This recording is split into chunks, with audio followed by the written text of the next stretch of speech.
Weird News Daily. I'm Rick Thorsell, and let's take a look at some of the oddest stories in the news. So, I have to admit, I've never missed a flight. I've come close, though, and that makes me wonder what I'd do if I saw my plane taxiing away as I was getting to the terminal.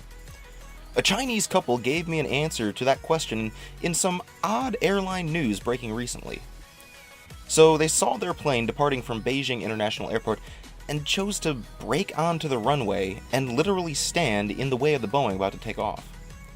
The woman even went so far as to squat underneath the plane, pleading with flight attendants to let them on. Of course, police summarily arrested them, and they now face about a $60 fine, in addition to the 5 days detention that only added to their flight delay. I've come to the conclusion that it's just better to wait until the next flight opens up next time I'm in that position.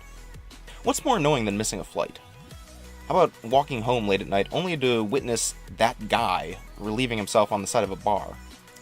This has become so much of a problem in Pennsylvania that authorities have decided to take it one step further than policing or fines. They're now actively testing a new paint called Ultra Ever Dry that, quote, makes urine spray back on the offender. After a light pole in San Francisco fell on a car due to urine corrosion last year, pee-repellent paint is a trend more cities are looking into. Careful, Chicago, you might be next. So, if the paint on buildings is taking care of intoxicated offenders, what are police to do now? In Western Germany, that question has been answered as a goalkeeper for a local soccer team was arrested after allowing 43 goals against their rival. When he showed up for practice the next day, authorities were there to greet him with handcuffs, and he hasn't been seen since. I had to double check this, but it turns out that Marco Kwiatek was indeed arrested for the crime of allowing so many scores by his opponent. It's odd, though, considering that goalies for teams with 79-0 and 69-0 losses were simply suspended and not hauled off to holding.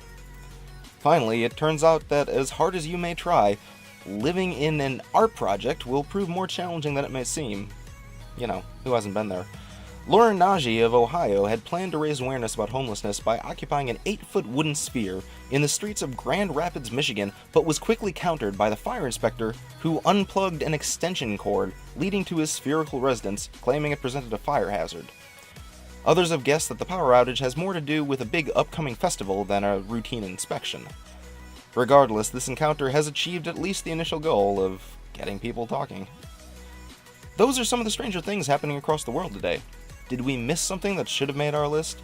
Leave a comment below, and as always, we love when you sub, so click our subscribe button, or check out some of our other programs on Straight Up. I'm Rick Thorsell, and you're watching Weird News Daily.